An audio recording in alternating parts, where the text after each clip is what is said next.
Shalom. Apa kabar pagi hari ini? Ada sukacita? Ada sukacita. Kita mari beri sorak-sorai untuk Tuhan kita yang luar biasa. Mari kita bangkit berdiri. Kita akan nyanyikan GBS 56 keluarga.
Siapkan hati, kita buka hati dan kita bersatu di dalam Tuhan.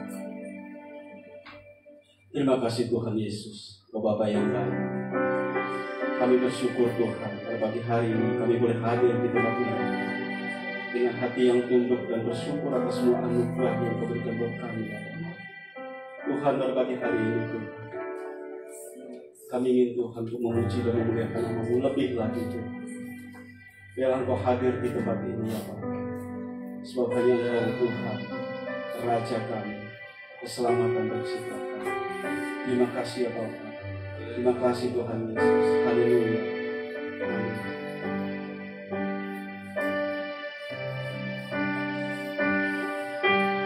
Kau yang terindah di dalam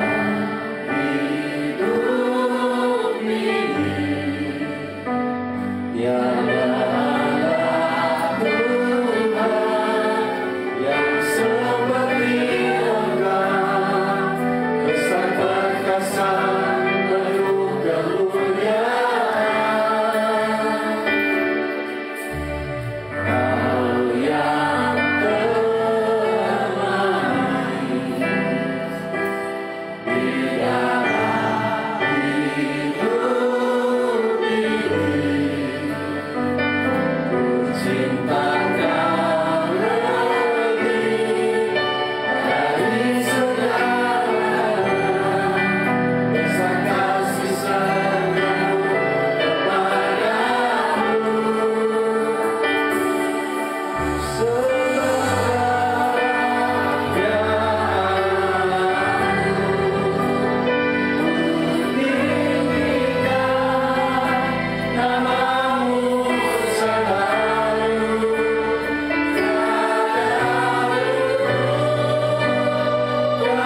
selama-lamanya Engkau selalu melindungi, selama-lamanya Engkau lekat dengan kami, bahkan lebih dekat dari setiap air yang kami pakai.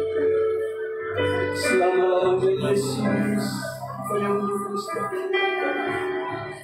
kami bersyukur. Kami bersyukur sebab Allah yang hidup, Engkau Allah yang memberi kekuatan bagi setiap kami. Engkau Allah penolong kami. Hormat hidup selama-lamanya Yesus. Haleluya, haleluya.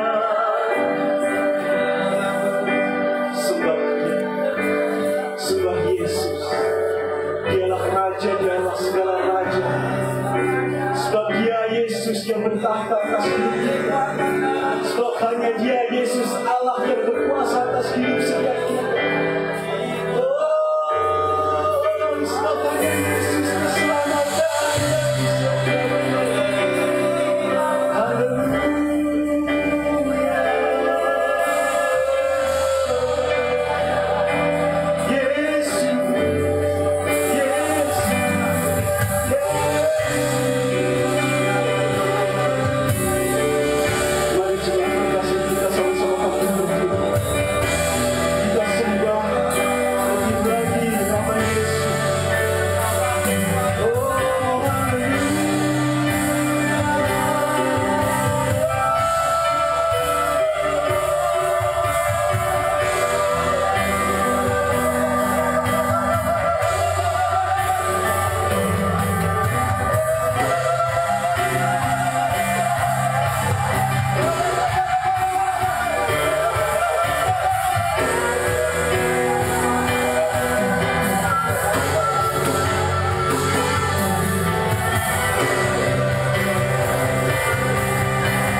siap bersorak-sorai. Mari kita bersorak-sorai lebih lagi. Mari berikan salam kiri kanan depan belakang. Mari kita bersuka cita di dalam Tuhan. Haleluya. Katakan, mari kita bersuka cita di dalam Tuhan. Dan kita akan tertawa bersama Tuhan pada pagi hari ini. Haleluya. Karena karya Tuhan lebih dahsyat dari apapun yang kita. Haleluya. Katakan, karyamu mempesona, kau angkatku dari gelap dan tidur. Katakan, Tuhan telah buat, kau buat semua gelisah. Kau beriku sukacita, kau membuatku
selama-lamanya. Haleluya. Haleluya.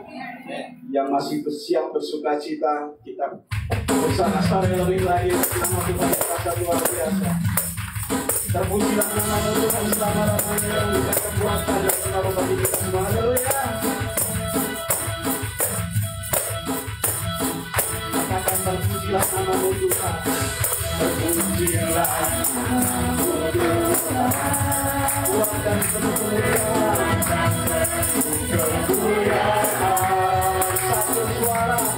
Satu suara buat pasangan Tuhan selamanya.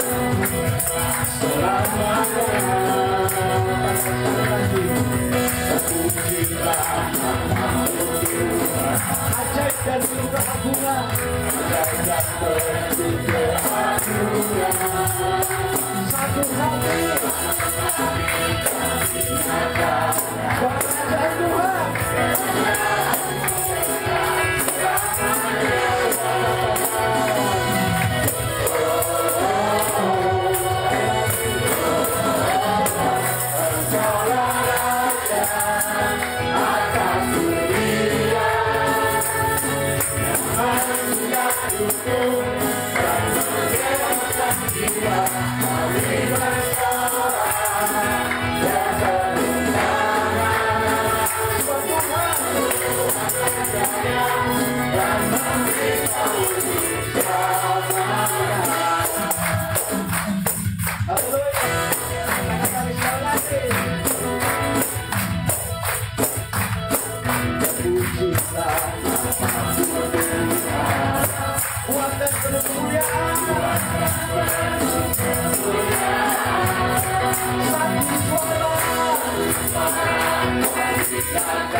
Haleluya. Pujian dan sorak-sorai atas kemenangan kita oleh karena Tuhan. Tiba saatnya kita akan memberikan persembahan untuk pekerjaan dan pelayanan Tuhan di tempat ini. Haleluya.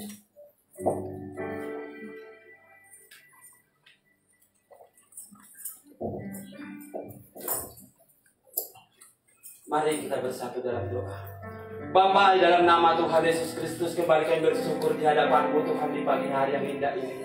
Kami percaya Tuhan di pagi hari ini Tuhan lewat ibadah kami ini Bapa, Kami boleh Tuhan merasakan bahwa Engkau Tuhan yang bertahta di atas puji-pujian kami Tuhan. Terima kasih Bapa, terima kasih Engkau yang layak kami tinggikan ya Bapa. Engkau yang layak Tuhan kami agungkan dan kami muliakan Tuhan di pagi hari ini. Terpujilah Engkau ya Bapa, terpujilah Engkau Yesus. Biarlah kiranya Tuhan lewat ibadah kami ini, lewat puji-pujian kami ini, sorak-sorai kami Tuhan boleh berbau harum di hadapan-Mu ya Bapa. Terpujilah Engkau Tuhan, Engkau Raja di atas segala raja Tuhan. Di pagi hari Minggu ini Tuhan kami sangat merasakan sukacita yang indah Tuhan. Karena bersama dengan Engkau Tuhan, kami boleh Tuhan merayakan ibadah kami ini Tuhan. Ibadah minggu ini Tuhan hanya untuk kemuliaan-Mu ya Bapa. Terima kasih Bapa, terima kasih Yesus. Bapa, tiba saatnya kami akan mempersembahkan Tuhan berkat-Mu yang ada di dalam hidup kami Tuhan. Tuhan Yesus, biarlah kiranya Engkau jamah setiap hati kami, setiap pribadi kami Tuhan, supaya kami Tuhan boleh memberikan yang terbaik kepada Engkau ya Tuhan. Tuhan, Engkau mengetahui segala isi hati kami Bapa. Biarlah Engkau jamah, Engkau ketuk hati kami ya Tuhan, supaya kami boleh memberikan Tuhan yang terbaik, yang terindah, yang termanis untuk-Mu ya Bapa. Biarlah kiranya Tuhan di pagi hari ini Tuhan, boleh kami bawa Tuhan persembahan kami Tuhan yang terbaik kepada Engkau. Lewat persembahan kami ini Tuhan, boleh kami Tuhan merasakan berkat-berkat-Mu tercurah Tuhan di atas kehidupan kami ya Bapa. Terima kasih Bapa, terima kasih. Biarlah kiranya Tuhan kami siap memberi yang terbaik kepada Engkau lewat persembahan kami ini. Berkati Tuhan hamba-hamba-Mu yang melayani di pagi hari ini, yang melayani kolekte ini Tuhan. Biarlah berkat-Mu tercurah Tuhan di dalam keluarganya ya Bapa. Engkau cukupkan segala kebutuhannya ya Bapa. Terpujilah Engkau Tuhan, terpujilah Engkau Yesus. Kami siap memberi kepada Engkau Tuhan di pagi hari ini. Haleluya. Amin. Jika kau memberi, pasti diberkati. Itu kata firman Tuhan. Jika kau menabur, pasti kau menuai. Itulah hukumnya, memberi yang terbaik dengan sukacita. Hingga firman-Mu akan dimudahkan. Siapa memberi, pasti akan diberi. Dan ujian Tuhan akan berbuka. Jika kau memberi, pasti berkati. Itu kata firman Tuhan. Jika kau menabur, pasti kau menuai. Itulah hukumnya, memberi yang terbaik dengan sukacita. Hingga tiada-hari akan dimudahkan.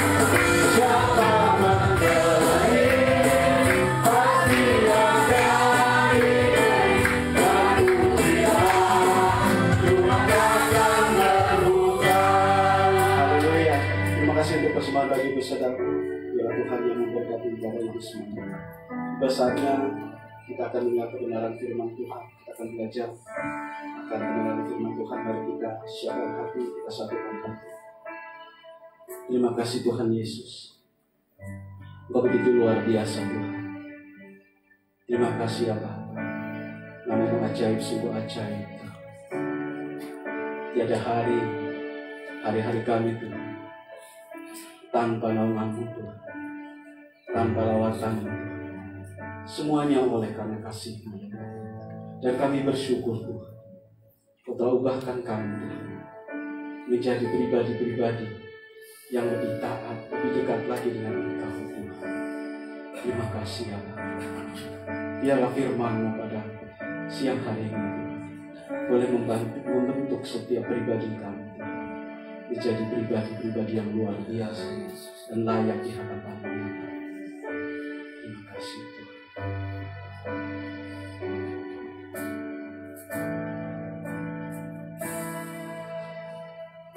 Tak berhenti ku bersyukur,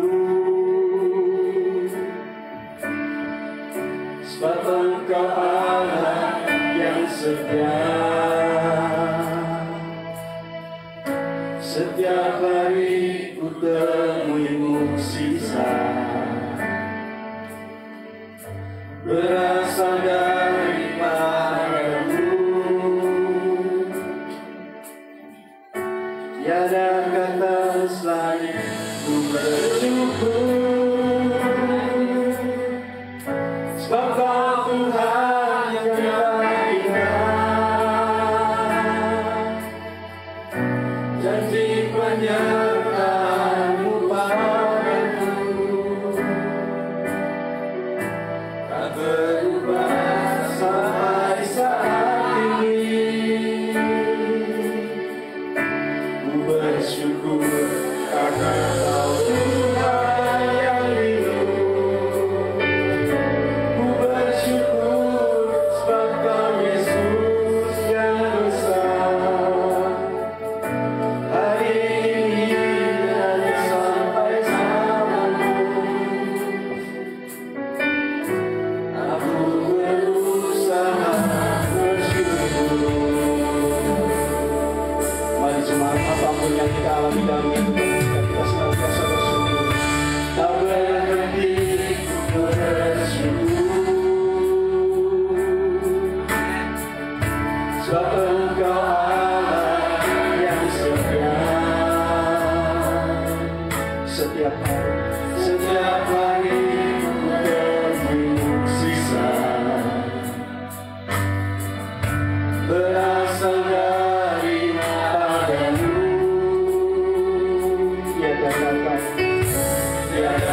Kami percaya memang dalam bersyukur itu ada kemenangan yang luar biasa. Tak peduli situasi apapun, kami rindu mengucap syukur senantiasa di dalam Tuhan. Berkati kami dengan kebenaran firman Tuhan supaya disampaikan dengan jelas, dan kami semuanya baik hamba-Mu dan juga jemaat dan juga yang ada di online diberkati oleh kekuatan Tuhan. Kami siap sekali yang jahat dari kuasa udara dipatahkan, hancurkan, diusir di dalam satu nama Tuhan Yesus Kristus.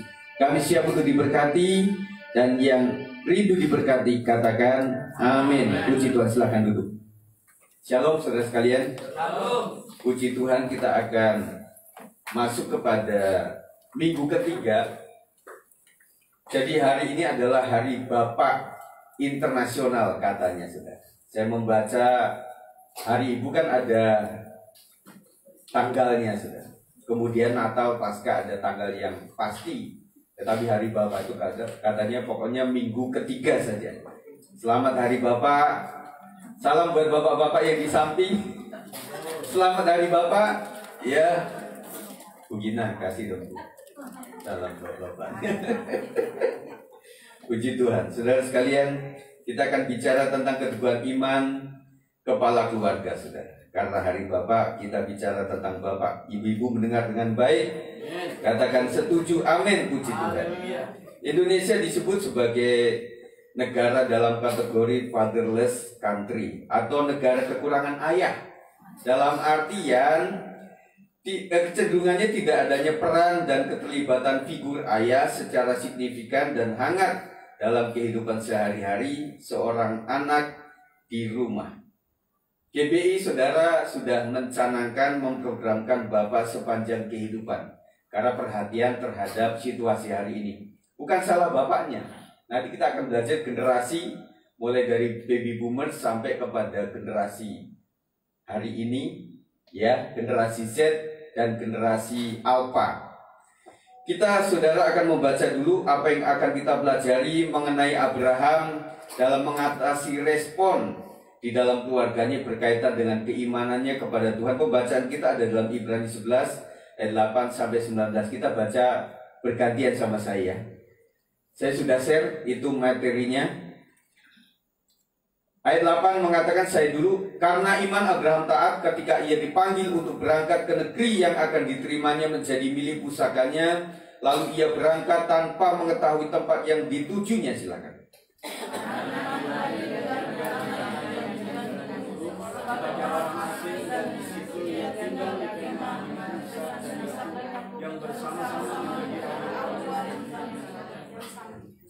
Sebab ia menanti-nantikan kota yang mempunyai dasar yang direncanakan dan dibangun oleh Allah.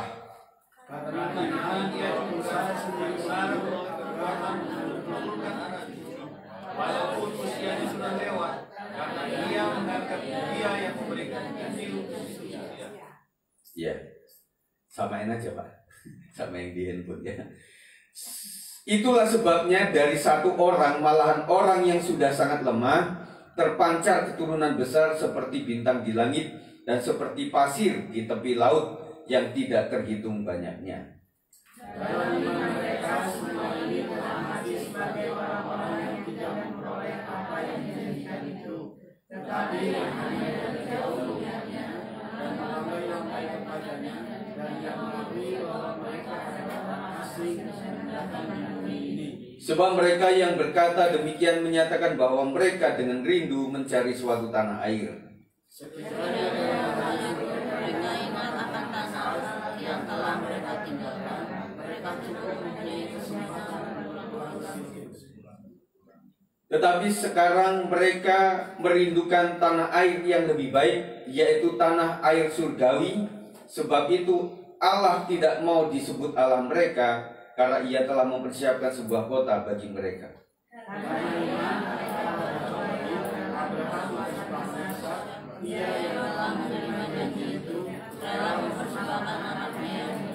Walaupun kepadanya telah dikatakan keturunan yang berasal dari Ishaklah yang akan disebut keturunanmu.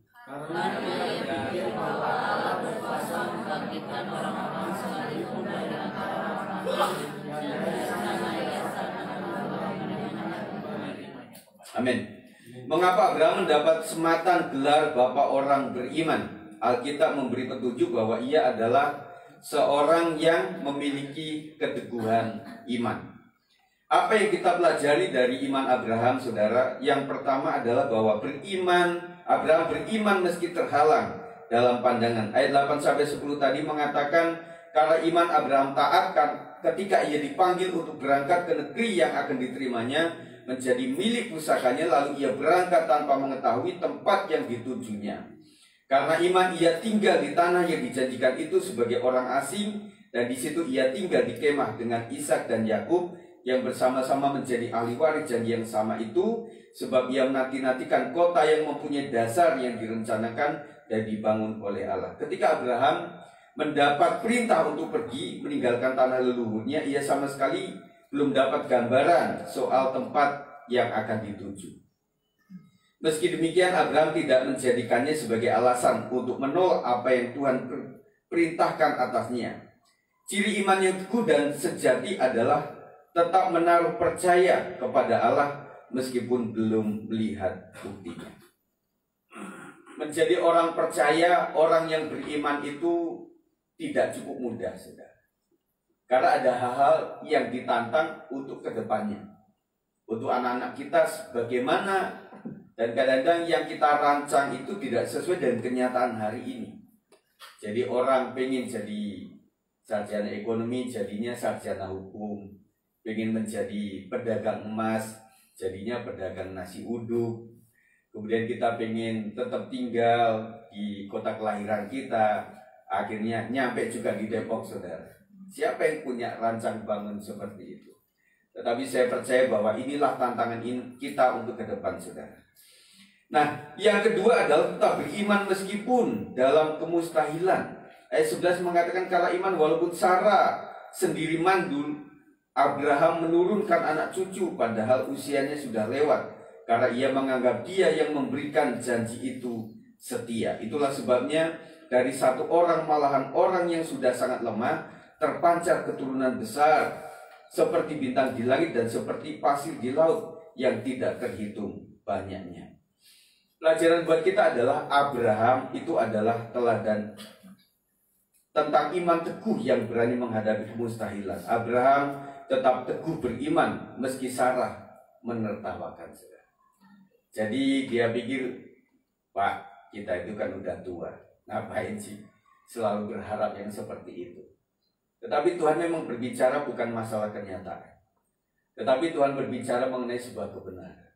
Yang mengimani, yang mendapatkannya. Apa tantangan kita hari-hari, saudara? Yang mustahil. Bahkan bapak ditertawakan ibu, atau ibu ditertawakan sama bapak. Bapak ibu ditertawakan sama anak-anak. Si babi ini ada aja. Begitu, saudara. Tetapi buat orang yang teguh dalam iman, kita belajar dari Abraham, terjadilah seperti yang dia imani, saudara.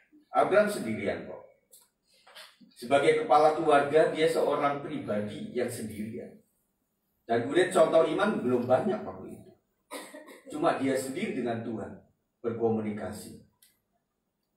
Saya tidak melihat banyak di mana Tuhan bicara sama Sarah. Dia cuma bilang kepada Abraham, dan itu enggak hal yang gampang, saudara. Ya, ketika bapak-bapak mengerti tentang sesuatu dan kemudian bilang kepada istri dan istri enggak percaya, itu juga sedih, saudara. Tahu nggak ada warung enak di sana itu? Kapan kamu ke sana? Wah, panjang itu, saudara. Sama siapa? Tahun berapa? Betul nggak? Jadi kalau orang tidak dipercaya itu nggak enak, saudara.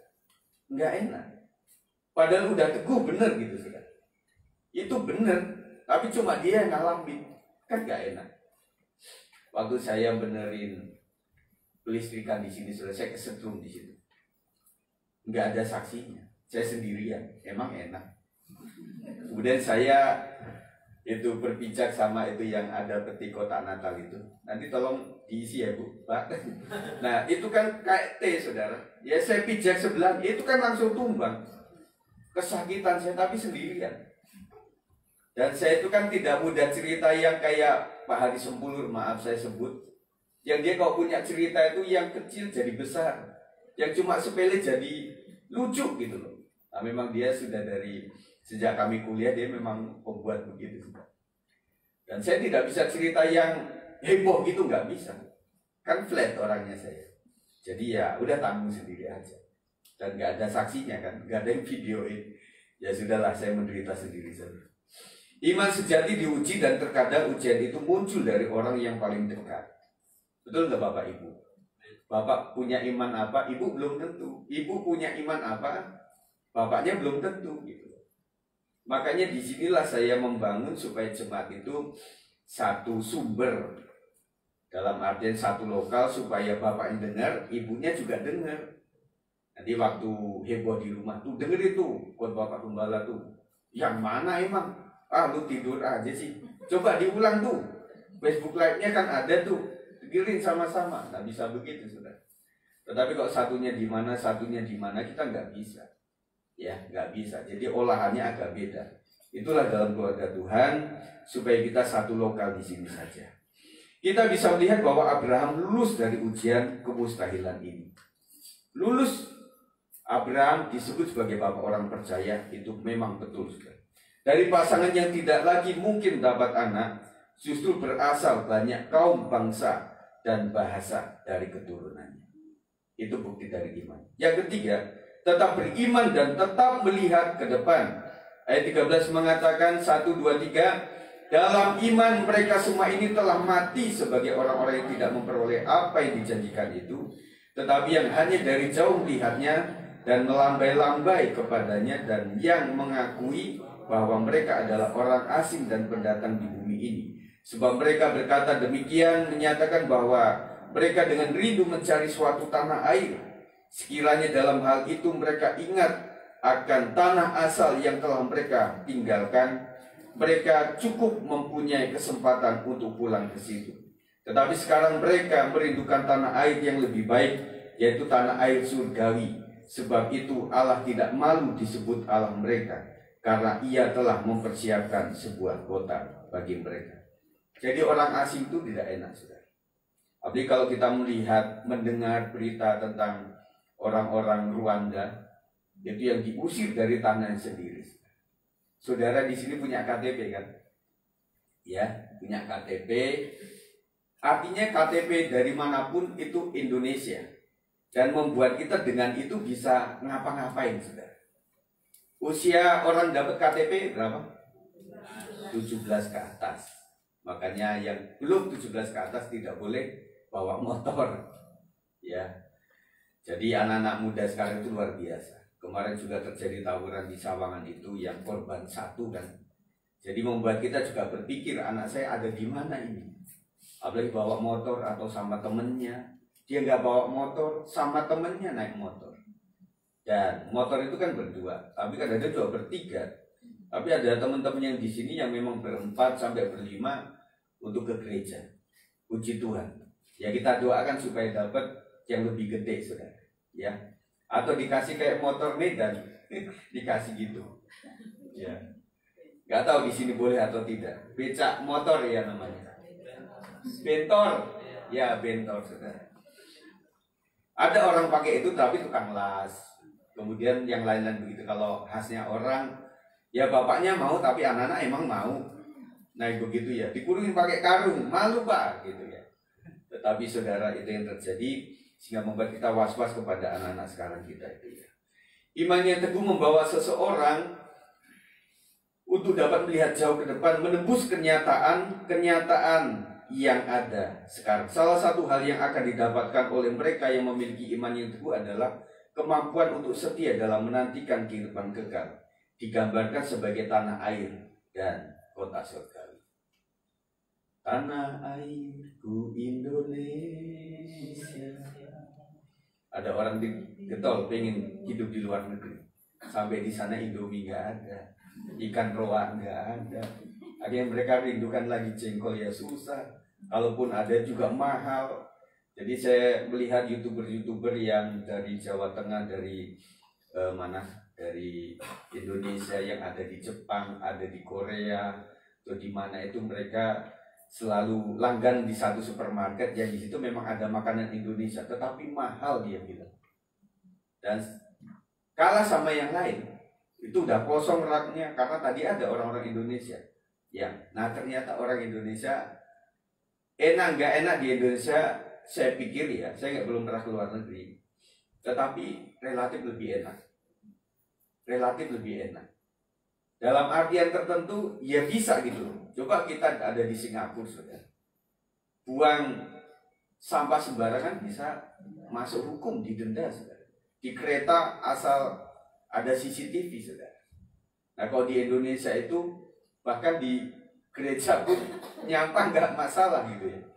Jadi artinya enak gak enak di Indonesia, ya masih enak sih. Ya saya bantu untuk kita mencintai Indonesia. Indonesia tanah air beta. Yang Batak bilang, oh emang beta itu orang mana?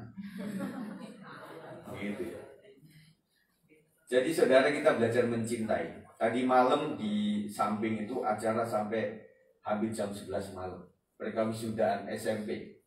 Saya dengar banget. Jadi wah ini mengganggu juga, tetapi ya sekolahan ya. Karena kan mungkin siang susah karena ada ujian, dan mereka buat malam. Waktu latihan juga gitu kemarin tuh, sampai jam 11 malam. Kita mau bilangnya gimana ya? Ya udahlah, saya anggap aja, ya udah kita satu-satu deh. Kita kadang-kadang rame di sini. Ya udah mereka rame, ya udah nggak apa-apa. Ya, jadi saudara tetap beriman meskipun harus berkorban. Itu bagian selanjutnya. Ibrani 11:17-19 mengatakan, karena iman tatkala dicobai, Abraham mempersembahkan Ishak yang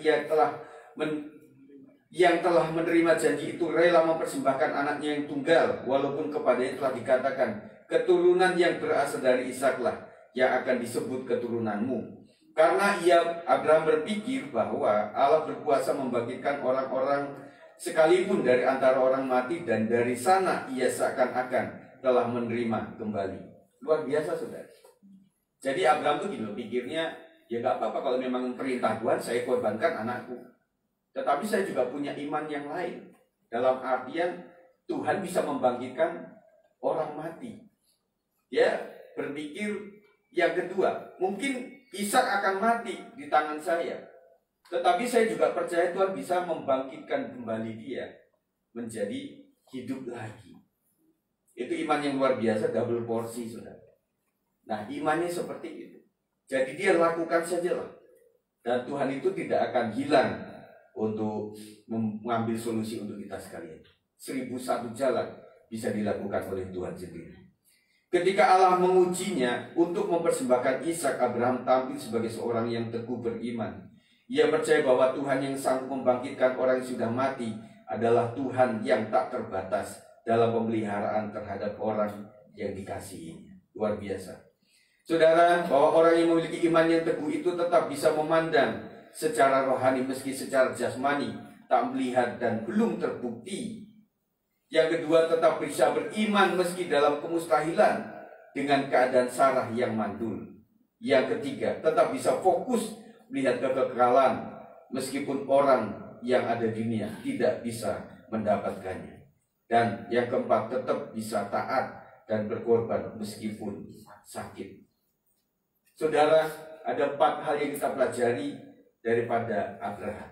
Nah, sekarang apa yang harus kita lakukan, saudara, sebagai kepala keluarga tentunya. Dan saya berharap bapak-bapak kumpul lagi untuk mengadakan aktivitas sesulit apapun, yang minimal adalah paling enggak supaya hidup lagi. Dan kita akan bicara tentang komisi-komisi yang lengkap nantinya.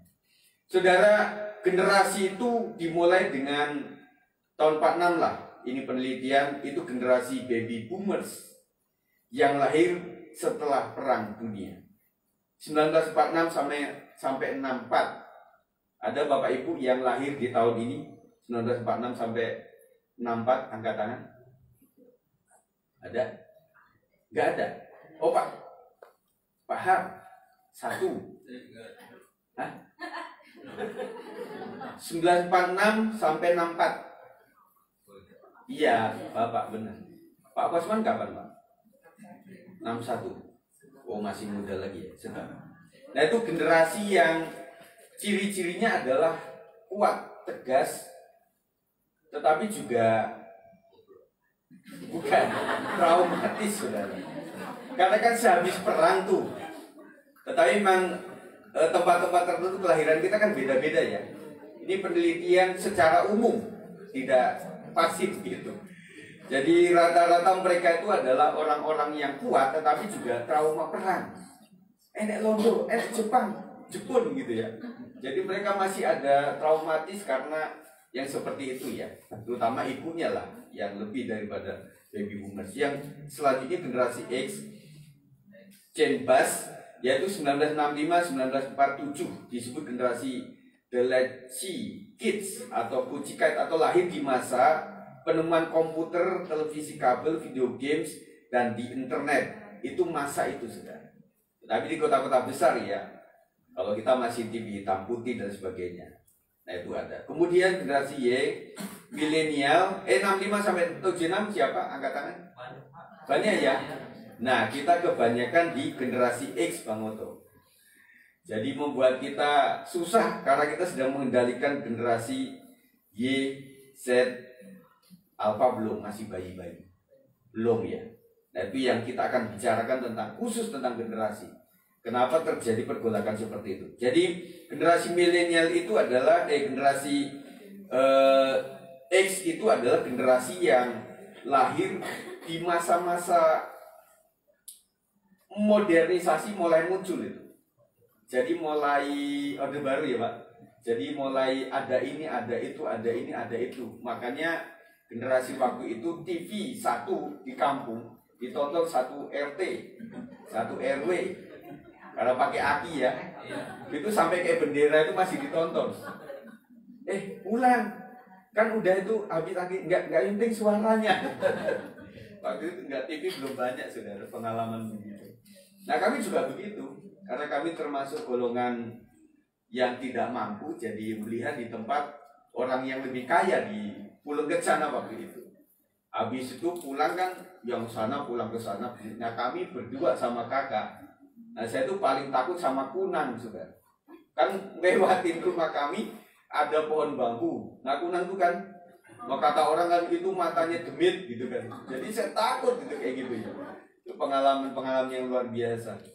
Sampai orang ketakutan sendal kehilangan, sendal satu ke lempar karena dia lari, macam-macam saudara.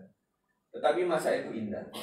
Saya suka melihat di Facebook itu ada masa-masa lalu itu yang sering diunggah. Kalau saya kangen, tapi kalau anak saya belum tentu karena nggak ngalamin itu kan. Namanya dia main congklak, apa itu ya yang gitu. Ada beberapa tempat kalau di luar negeri itu dikasih kayak gitu lagi, supaya orang masuk ke market itu bisa main lagi, ya. Nah sekali waktu nanti kita bikin kayak gitu supaya kita ingat lagi. Buat asbak, kemudian buat layangan, terus kemudian dia mainnya di kebun-kebun, mainnya di hutan begitu ya. Mainnya di kali, di sungai, mancing, cari burung. Udah kayak gitu saja. Pasir putih ada di sini ya. Nah, jadi generasi kita tuh seperti itu. Nah generasi Y tahun 77 sama 94 itu saya 72 masuk ke generasi Z, itu peralihan teknologi. Makanya ada di truk itu, ingat enak zamanku toh. Nah itu ada karena peralihan orba ke orba, dan kemudian orba ke apa itu, reformasi. Nah anak-anak kita itu makanya nggak gemar. Saya kan jadi guru waktu itu. Namanya yang disebut tradisional, pahlawan-pahlawan itu hanya kilasan daripada teori saja. Bahkan saya ngajar musik itu susah kalau udah masuk tematik tentang musik tradisional. Itu udah mereka nggak mau, belian anak SMP, SMA. Kita sudah biasa K-pop, kita sudah biasa yang seperti itu. Jadi peralihan ini buat guru-guru juga susah. Jadi kita juga masuk kepada anak pemuda remaja di sini itu juga satu gap yang luar biasa. Kami Pak Po sama Pak Sab itu nggak mudah untuk menyelami anak-anak sampai kepada Orang kita generasi peralihan, generasi milenial, dan kemudian generasi X untuk mengelola anak-anak generasi Z yang lahir di 95 sampai 2010. Ada anak-anak yang lahir di masa ini 95 sampai 2010? Ada? Angkat tangan? Oh enggak, angkat kaki. Nah, ini adalah generasi yang memang serba digital. Bahkan mereka lahir juga secara digital. Ya. Sudah semuanya pakai digital sekarang. Nah, sekarang Bapak Ibu, kita itu generasi XY yang dimasukkan kepada generasi yang serba digital. Nah, zaman dulu itu kita merubah KK, yaudah datang ke RT, RW, ke kelurahan, nanti ke camat. Muncul itu, langsung kita ngobrol sama dia. Nah, kita sekarang sudah online. Semuanya dari rumah. Sepertinya enak, tapi buat kita yang ada di X sama Y, itu nggak gampang. Kok malah rumit, malah susah. PPDB juga online semuanya. Jadi membuat kita udah foto bagus-bagus, nggak bisa masuk filenya. Karena harus PDF. Kemudian kita berpikir lagi bagaimana mengubahnya JPEG ke PDF. Nah, saya mengurusi itu jadi harus beranjak dan akhirnya mengupgrade. Oh iya. Nah, handphone saya itu saudara harus ada seperti itu. Yang bisa JPEG ke PDF. Terus kemudian kemarin Bina kasih tahu, oh ada itu, I love PDF. Di PC tapi nggak bisa di handphone. Oh itu bisa, oh iya. Nah waktu di convert di situ memang langsung masuk tuh. Udah teknologinya kayak gitu. Nah generasi anak kita sedang begitu. Jadi kebutuhan babysitter kadang-kadang sudah tergantikan oleh gadget saudara. Lihat anak-anak saudara. Di mall atau di tetangga, waktu arisan, waktu Bonatahun, waktu lagi ada di keluarga besar. Kalau kita kan ngobrol Pak, ngobrol tuh ya sharing tentang itu Pak. Anak-anak pada gini semua. Itulah kemarin diseminarkan bagaimana ya caranya untuk mengatasi yang demikian.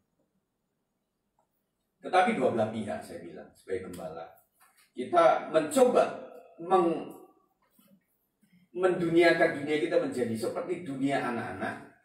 Tetapi anak-anak juga memahami bahwa kami ini adalah generasi, ada yang baby boomers, ada yang X, dan juga Y, milenial.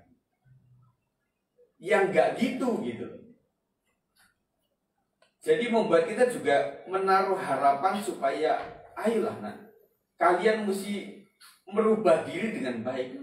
Apalagi generasi Alpha, saudara yang nanti lahirnya 2011 sampai ke atas saudara, itu adalah generasi yang cerdas. Zaman teknologi yang sudah canggih. Apa-apa sudah. Waktu zamannya kita hanya ada di film, dimana ini kok bisa di touchscreen gitu ya. Zaman touchscreen itu zaman dulu gak ada. Orang Nokia 5110, 6110, Motorola Star X, kemudian yang gitu-gitu kan, Ericsson lah, ya. Kemudian yang gitu-gitu. Zaman dulu kan dipencet keypad tuh. Akhirnya pedagang itu, wah keypad supaya menarik, dikasih lampu semuanya. Waktu nyala, waktu ngipet itu nyala semuanya saudara. Jadi itu adalah teknologi yang sedang berkembang terus. Dan kemudian kita berpikir, bagaimana ya untuk kecanggihan ini. Nah kalau Apple itu memang sudah tidak bisa berteman sama yang lainnya, dalam artian mereka sangat spesifik di situ. Kalau Android masih bisa. Android ke Android gampang. Kalau iOS saudara mesti punya lagi yang namanya handphonenya Apple, tabletnya Apple, terus kemudian itunya juga mesti MacBook. Habis itu TV-nya juga mesti yang di situ. Makanya fitur mereka itu canggih saudara. Saudara bisa kendalikan si isi elektronik rumah di satu genggaman handphone. Samsung mulai ke situ. Saya bukan promo saudara. Tapi itulah yang terjadi. Dan anak-anak kita itu berkembang di masa itu. Generasi Z itu kira-kira umurnya 14 sampai 29 tahun hari ini. Kemudian generasi Alpha itu usia 13 ke atas lah. Kita sedang mengurusi generasi Z sama Alpha yang gak mudah. Jadi mereka itu ciri-ciri daripada generasi Z dan Alpha itu. Yang pertama hanya menganut iman Kristen tetapi tidak memiliki biblical worldview yang kuat. Diselidiki di Amerika itu saudara, 67% orang tua menganut Kristen, tetapi hanya 2% orang tua yang memiliki biblical worldview yang kuat. Kemudian 94% orang tua kolot dengan kepercayaan mereka sendiri. Kita kan sedang bergumul untuk itu, saudara. Dan kadang juga secara pendidikan kita nggak bisa ngomong sama anak kita, "Nak, kamu jadi kayak mama, kayak papa gitu loh." Nanti anak bilang, papa mama ini kan lahirnya di tahun yang sudah kolot, sudah lama gitu. Nggak mungkin kita bisa masuk ke sana. Tetapi masalahnya dalam komunikasi keluarga kan mesti ada, saudara. Nggak istilah kata diem-diem baik, yang cuek baik, dan kemudian merasa sudah bisa sendiri. Dan kita menjadi susah untuk bisa menghubungkan itu semua. Jadi dua belah pihak anak-anakku sekalian, pemuda remaja di sini, saya berharap kalian juga tetap mengikuti meskipun tidak semua, tetapi dalam harapan orang tua, gembala itu selalu ada supaya hadir, supaya tetap komit di dalam perjuangan iman kita. Jadi saudara, untuk hal seperti ini maka kita harus mengajarkan mereka untuk membaca Alkitab dengan teratur. Wah, ini tambah susah lagi, saudara. Tetapi ya udah, ikuti media mereka. Kalau mereka memang udah di gadget, ya udah bacalah dari situ. Lebih canggih lagi di situ di handphonemu itu kan ada Alkitab yang audio yang kau bisa lakukan seperti ini. Kan serba bisa kan? Kalau suruh baca kayak gini pasti nggak mau mereka. Nggak mau, apalagi suruh bawa. Itu nggak mau lagi. Saya punya teman itu ada di generasi yang generasi tuanya itu lebih banyak. Dan mereka juga akan susah untuk mengembalakan anak-anak muda. Karena kita pun, saya ya, merasa lagu-lagu yang baru pun juga kadang lemah kita ngertinya. Tadi doa pagi saya, penyertaan-Mu Tuhan. Saya kan bisa di situ doang. Saya tunggu yang lain gak nyamber. Udah diem semua. Waduh, saya ini udah 52, oh ya maklum juga. Iya. Nah makanya anak-anak muda kita tuh sedang di situ. Makanya mesti compare antara lagu yang baru dan juga ada lagu yang lama juga. Karena kita itu kan kaum etis ya. Peganglah tanganku terus ya gitu-gitu. Kemesraan ini. Nah itu ingatnya kan begitu. Nah sekarang kan anak-anak, ya kita ngikutin lagunya juga susah. Ya, tapi asik juga sih. Nah, kemudian saya kemarin kan tanya yang wisudaan itu kepada Mirza, kamu ada nggak tarian daerah? Aduh susah. Nah sekarang tarian daerah itu udah nggak masuk, saudara. Mesti generasi milenial sampai sebelumnya baru bisa. Tari Bali bentuk, gitu. Emang bisa. Nah sekarang juga berjuang loh para penggali bakat untuk masuk pada tradisional seperti ini. Makanya kita bisa tradisional itu ya pakai ulos, pakai pakaian kupang, pakai pakaian Jawa Blangkon, itu saja yang bisa kita lakukan. Anak-anak muda risih kayak gitu, ya apaan sih main drum pakai jari, kan gitu ya, karena pakai Blangkon sudah. Suatu saat saya pentas di GKJ Nehemia di Lebak Bulus, ya. Habis itu kan teman saya bilang, Pak Sigit, di sini kita harus pakai pakaian Jawa semua, Pak. Jawanya totok sudah. Dari ujung kepala sampai ujung kaki itu, sampai sepatunya pun juga slot itu loh. Slop gitu ya. Dan slop itu kan bukan punya kita, kan pinjaman. Jadi ya, iya. Jadi waktu jalan lanjutan itu. Jadi sepatunya tuh duluan gitu loh. Habis itu main musik lama sudah. Untung puji Tuhan waktu itu saya belum masuk kepada tukang kencing. Itu masih aman. Tapi yang maca itu bilang, Mas, kencing dulu ya Mas. Lu ngopo? Enggak, nanti kalau udah itu semua dilebet semua itu nanti apa? Nanti pasaan lagi nanti. Ya terutama di daerah sini kan pakai bispot, pakai selang kan nggak mungkin. Iya. Makanya hebat loh para dalang sinden itu saudara. Meskipun ada apalah gitu unsur apa, tapi mereka tidak suka kencing. Nah kita saudara, saya baru khotbah ini juga mesti ada yang ke sana ya, bukan melarang tetapi ya itulah keadaan kita. Karena baut-baut kita udah dol. Jadi mesti dikencengin ya, yang kencengin siapa? Iya, mesti. Iya. Iya dong. Kemudian yang kedua, nah saudara, buat anak-anak kita memang membutuhkan khotbah pengajar. Saya adalah khotbah pengajar. Menjenuhkan kan? Kayak kuliah saudara. Tetapi memang butuh saudara. Kalau kita tanya anak-anak sekarang tentang kebenaran Alkitab, mereka juga cetek nih. Dan kita berharap waktu memasukkan anak itu kan, ya kita tanya, ada dokterisnya, ada guru agama Kristennya enggak? Itu yang konsen buat kita. Itu yang kita olah sebagai orang-orang Kristen. Untuk supaya anak-anak kita juga bagus. Tetapi ada juga yang sekolah itu memang doa pagi ada, penyembahan ada semuanya, tapi juga keilmuannya kadang-kadang kurang. Jadi mesti semuanya balance sudah. Makanya silabus sedang digodok menjadi sebuah yang harus dipatrikan sampai yang paling cocok seperti apa ya. Yang kedua, memiliki karakter hidup yang sok tahu dan susah diatur. Anak-anak begitu enggak kira-kira? Ayo. Sok tahu ya. Kalian merasa tahu karena memang tiap hari ya pegang handphone, semua ilmu ada di situ. Bapak jangan ngomong nggak tahu apa-apa. Ini di sini.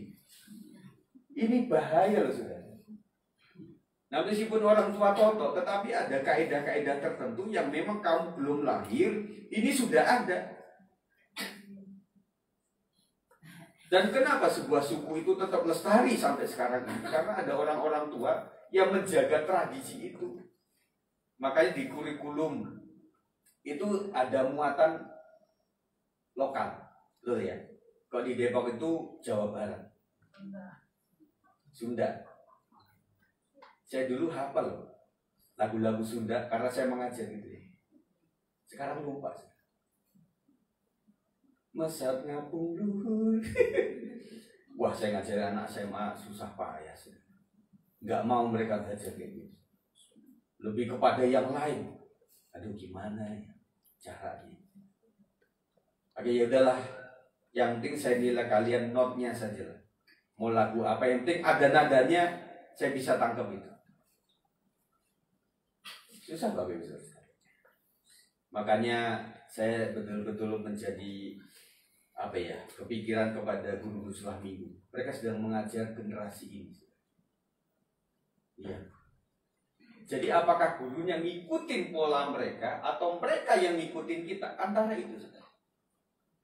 Gimana coba? Ya. Nah kalau model kayak gini di anak-anak nggak cocok saudara. Model presentasi kayak gini.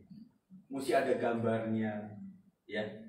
Mesti ada yang lucu-lucu, ada bunganya, ada gambar-gambar gitu baru menarik. Kita masih bisa. Mungkin Diamond juga apa sih om tuh? Putih-putih hitam, putih hitam, putih hitam. Nggak ada apa yang merah hijau biru. Pelangi-pelangi. Jadi saudara, kita harus mengajari mereka memang bagaimana hidup dengan teratur dan rendah hati. Jangan sok tahu. Kadang kita belajar sama mereka. Kadang ada bahasa istilah yang kita nggak kenal. Nah apa tuh namanya sakau? Apa itu namanya? Kan ada istilah-istilah mereka itu ya. Yang kita nggak ngerti, cuma mereka yang mengerti. Saya punya anak Jason sama Rachel tuh punya bahasa sendiri. Mereka hanya mereka yang tahu dan Tuhan. Kita nggak tahu. Itulah yang terjadi. Makanya ketika anak-anak itu dihadiri orang tua gak betah. Mau papa jangan ikut ah. Ngapain ini? Dunia anak-anak. Gitu. Nah, anak-anak sekalian kita juga butuh ikut. Paling tidak kan kasih tahu. Enggak lah, kita mau teman-teman mau nonton film. Film apa? Vina.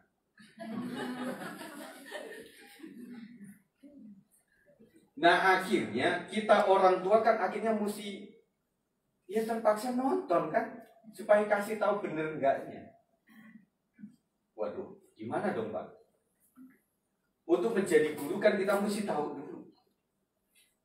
Makanya jangan kebablasan saudara, tetapi kita juga harus sedikit tahu lah tentang hal-hal seperti itu. Ya. Kemudian cenderung mencari idola di medsos. Kita harus memberikan teladan hidup. Kita bicara tentang bapak-bapak yang baik kepada mereka supaya mereka tidak terlalu mengidolakan. Kalau zaman kita kan Tomingse saudara. Ya, yang 4 orang itu. Waktu itu ganteng banget. Sekarang udah kakek-kakek. Ya, anak-anak sekarang udah beda lagi. Jadi sebagai kepala keluarga kita harus berfungsi sebagaimana Ulangan 6 ayat 6 sampai 7. Apa yang kuperintahkan kepadamu pada hari ini haruslah engkau memperhatikan, haruslah engkau mengajarkannya berulang-ulang kepada anak-anakmu dan membicarakannya apabila engkau duduk di rumahmu, apabila engkau sedang dalam perjalanan, apabila engkau berbaring dan apabila engkau bangun. Tetapi saudara, kapan kita duduk sama anak kita? Begituan Pak Sab, keluarga masih bisa. Kami ini udah beda waktu, udah sulit untuk bisa duduk bersama. Ya. Kemudian apabila engkau sedang dalam perjalanan, anak sekarang diajak jalan juga susah. Anakku Yafet udah punya perjalanan sendiri. Suatu kali sempat ke Bandung berempat. Ya mereka harus yang saya banget gitu. Akhirnya sekarang anak bukan ngikutin orang tua di mall itu, tetapi orang tua yang ngikutin anak. Nak, kamu mau kemana? Kamu muter-muter gitu. Itu yang terjadi. Apabila engkau sedang berbaring dan engkau bangun, ini prinsip ideal, saudara. Tetapi saya sebagai gembala, artinya seluruh hidup kita, kehidupan kita kepada anak kita. Mari komen musik. Carilah cara yang tepat di setiap keluarga kita. Kita beda-beda semua, Bapak Ibu sekalian. Tetapi anak-anak, perhatikan bahwa kami adalah generasi yang memang bukan generasi kalian. Dan kita harus pahami itu. Dan marilah belajar. Saling belajar saja. Anak menghormati orang tua mengasihi anak-anak. Puji Tuhan. Jadi saudaraku yang kasih dalam Tuhan, kita akan bilang kepada hati kita, jiwa kita, jadikan aku Tuhan menjadi rumah Tuhan, agar semua keluargaku datang untuk menyembahmu. Kita naikkan pujian ini. Ku bawa hidupku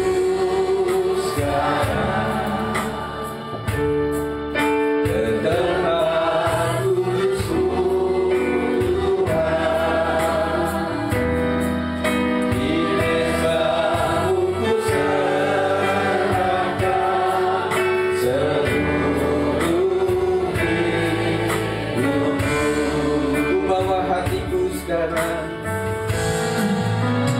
bawa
para bapak-bapak diberikan hati yang mengasihi anak-anaknya, tidak membuat panas hati anak-anaknya Tuhan. Jadikan mereka menjadi figur utama dalam keluarga. Jadikan mereka menjadi teladan. Jadikan mereka menjadi pemimpin yang bisa mengorganisasikan keluarganya dengan baik, dibantu oleh istrinya sebagai penolong. Pengurapan Tuhan mengalir atasmu. Jadilah bapak-bapak yang cinta Tuhan, supaya kau bisa mendidik anakmu dengan perkataan dan teladan yang baik. Dan anak-anakku sekalian di generasi Z, di generasi Alpha, jadilah kau menjadi penurut firman Tuhan. Apapun itu modernisasi, firman Tuhan tetap kekal selama-lamanya. Firman Tuhan bukanlah barang yang sudah kuno, tetapi firman Tuhan sampai sepanjang kehidupan, sampai sepanjang zaman, dari abad ke abad, sampai kepada Tuhan datang yang dua kali, sampai hari kiamat. Firman Tuhan tetap menjadi up to date. Amin. Terima kasih ya Tuhan. Kami percaya keluarga diberkati oleh Tuhan. Bersama keluargaku melayani Tuhan.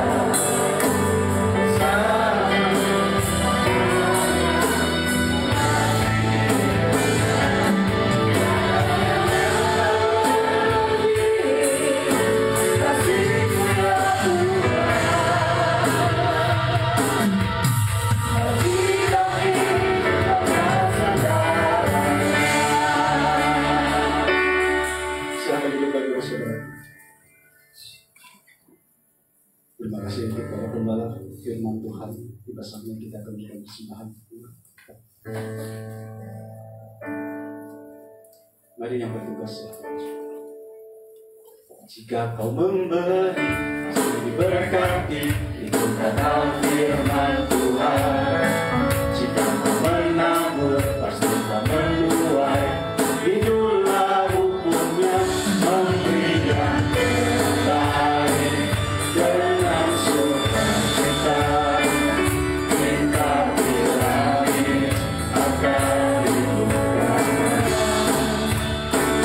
Siapa memberi, pasti akan diberi. Dan kita Tuhan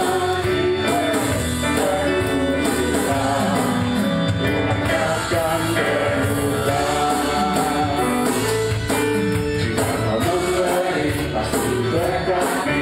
Itu kata firman Tuhan.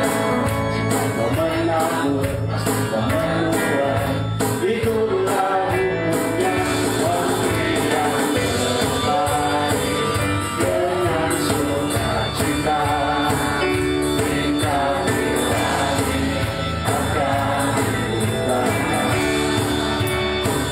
Siapa memberi, pasti ada.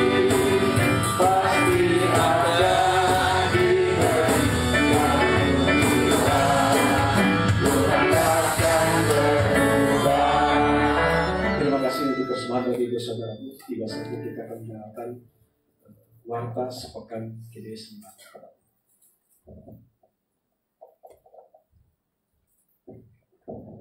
Shalom Bapak Ibu yang terkasih, saya akan membacakan pengumuman sepekan ke depan.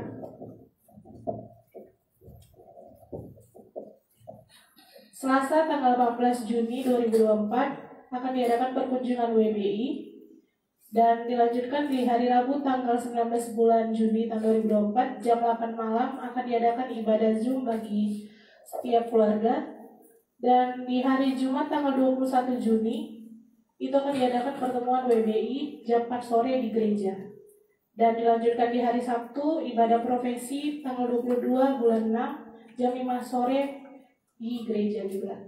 Dan untuk saya mengimbaukan untuk setiap pelayanan kita setelah ibadah ini akan diadakan pertemuan, dan untuk tim PW dan yang akan melayani di tim PW untuk ikut sama-sama untuk dalam pertemuan ini. Terima kasih, Tuhan Yesus memberkati.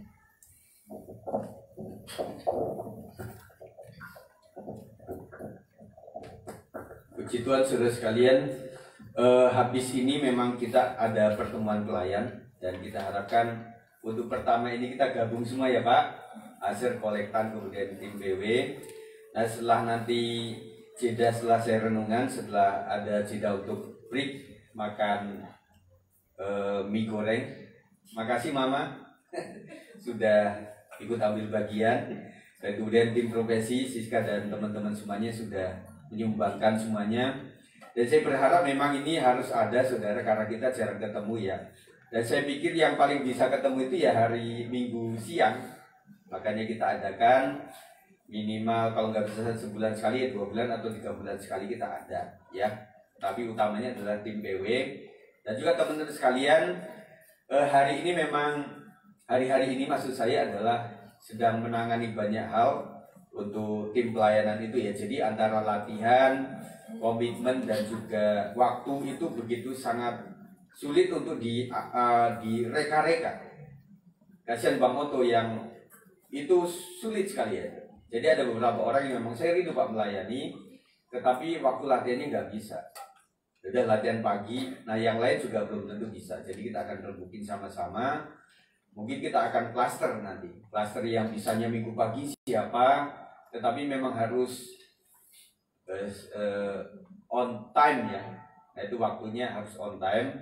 Dan sebenarnya kita jam 9 itu relatif panjang waktu untuk persiapan sini. Ada gereja-gereja itu yang 5:30, 5:30, ada juga 6:30, jam 7, banyak sudah.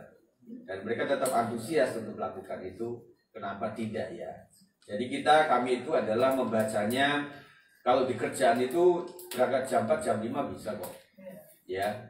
Tetapi kenapa hari Sabtu Minggu itu menjadi the best-nya hari untuk molor-molor gitu sudah. Dan kemudian kata anak muda zaman dulu, bukan generasi Z. Jadi malam Minggu itu adalah malam panjang gitu. Padahal waktunya juga sama, tetapi anggapnya seperti itu. Dan juga beberapa anak-anak kita juga ini juga ada di tempat jauh, kadang-kadang mesti pulang hari Sabtu ya Bang. Jumat atau Sabtu. Dan latihannya bagaimana. Kemudian anak saya Yafet juga kadang-kadang kerjaannya juga malam. Jadi posisi dia itu ada di Cakpus, Bekasi, Jaksel. Ini anak Jaksel nih saudara. Jadi ya saya sebagai orang tua juga bagaimana ya. Kadang pengen pulang cepat tapi macet tentunya karena dia bawa mobil dan akhirnya mesti agak malam juga. Dan yang lainnya juga begitu. Jadi kita itu sedang mengatur semuanya. Tapi intinya adalah tidak ada penghakiman antara kita.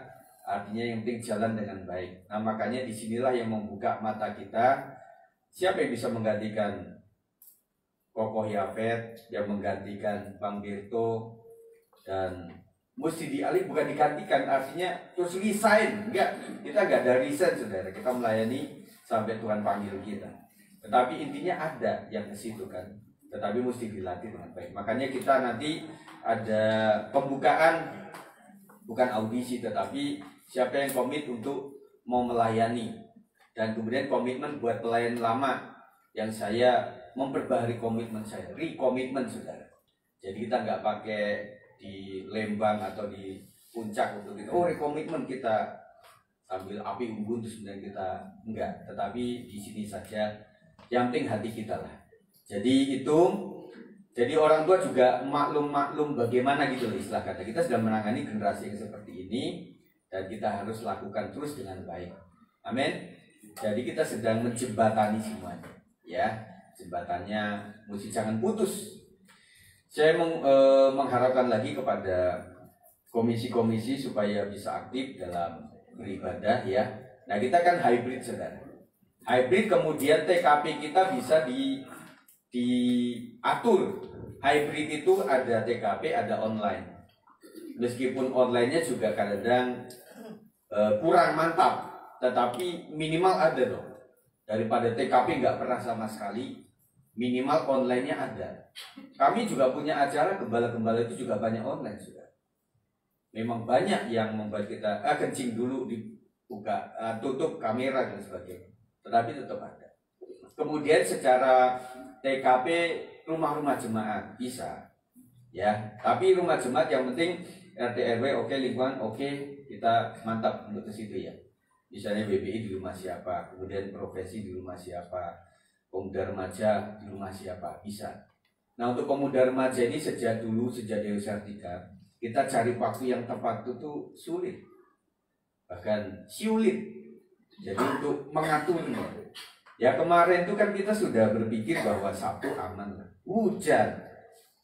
Dan setelah selesai ibadah itu hujannya nggak lagi. Jadi sampai saya berpikir, wah ini agak WP ini. Lihat aja tuh mendung sudah lagi. Bukan beriman, tetapi faktanya kayak gitu. Berarti ada kebenaran bahwa untuk dekat sama Tuhan pasti ada halangan.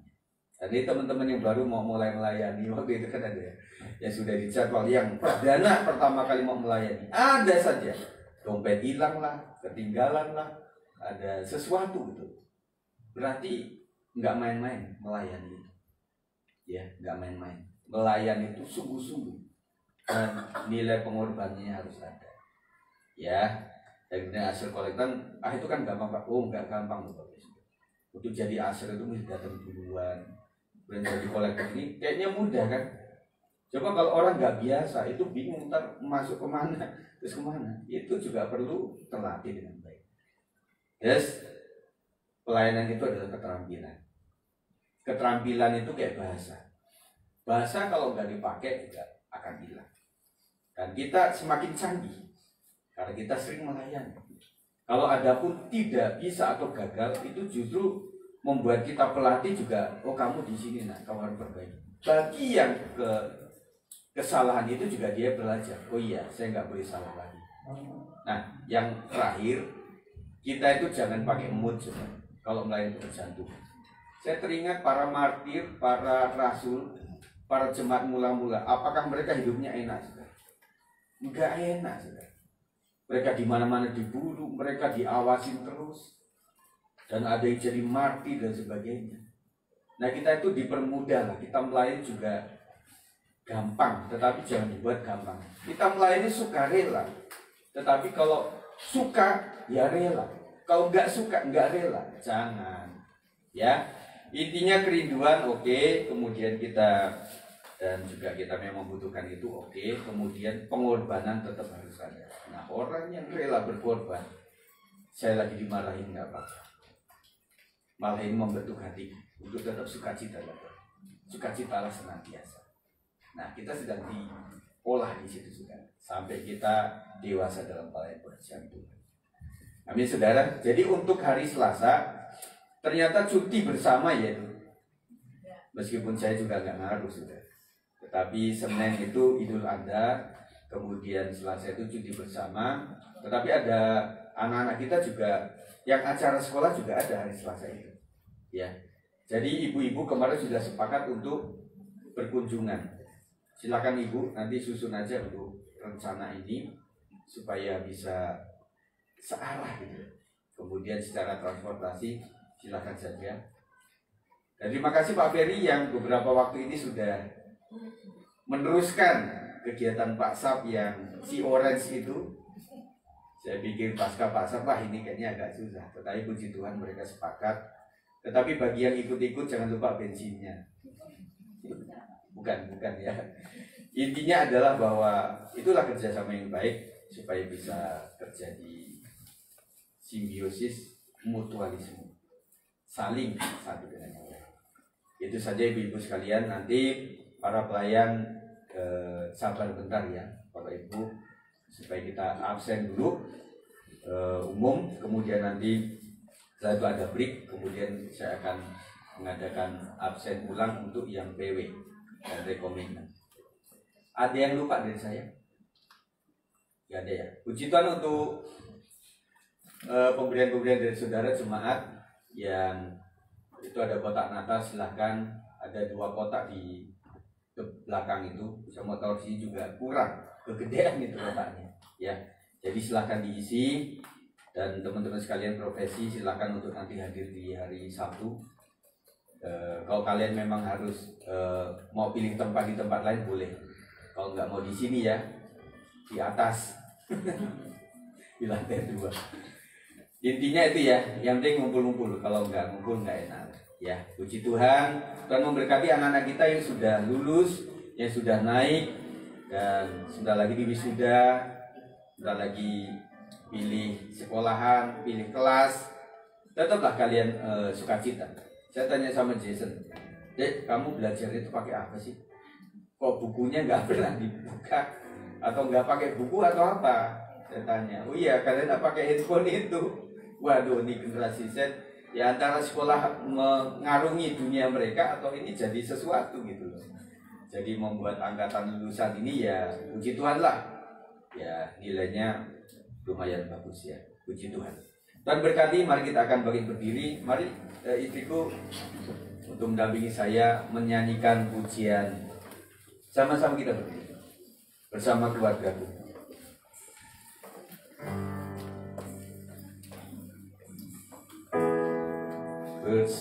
Bersama keluargaku.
Buat penyertaan-Mu yang begitu sempurna di dalam hidup kami, di dalam keluarga kami, di dalam jemaat-Mu Tuhan Yesus.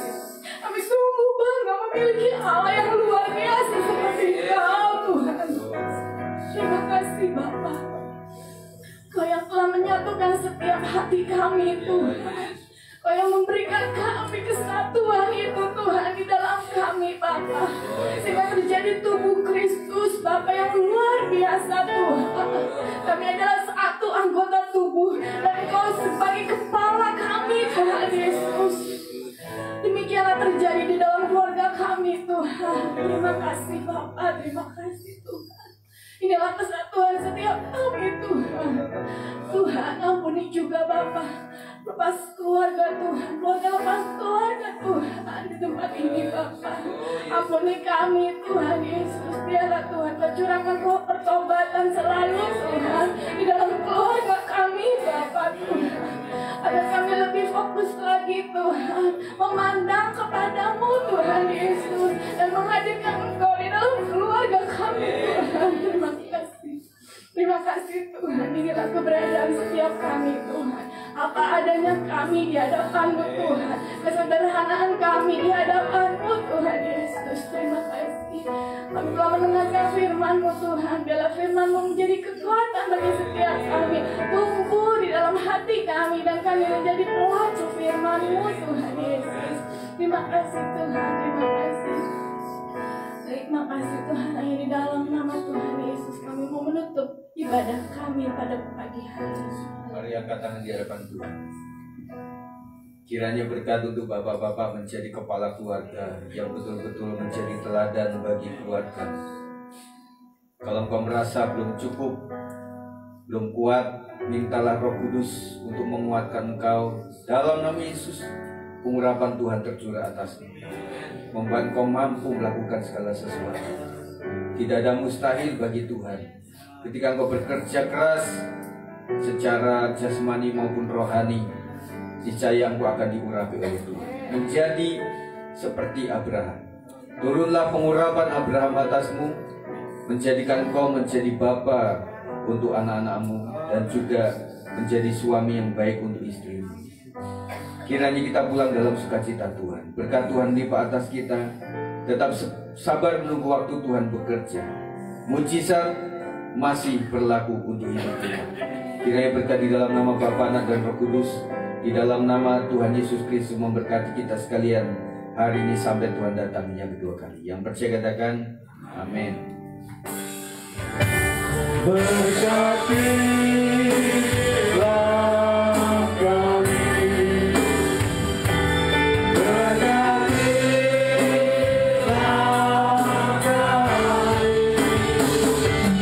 di dalam nama Bapa, Putra, Roh Kudus. Berkatilah kami,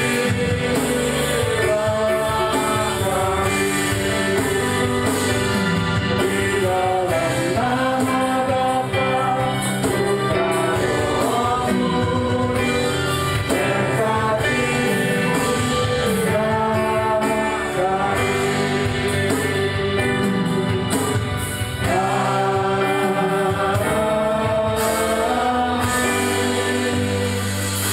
Selamat pulang, selamat hari Minggu. Tuhan Yesus memberkati.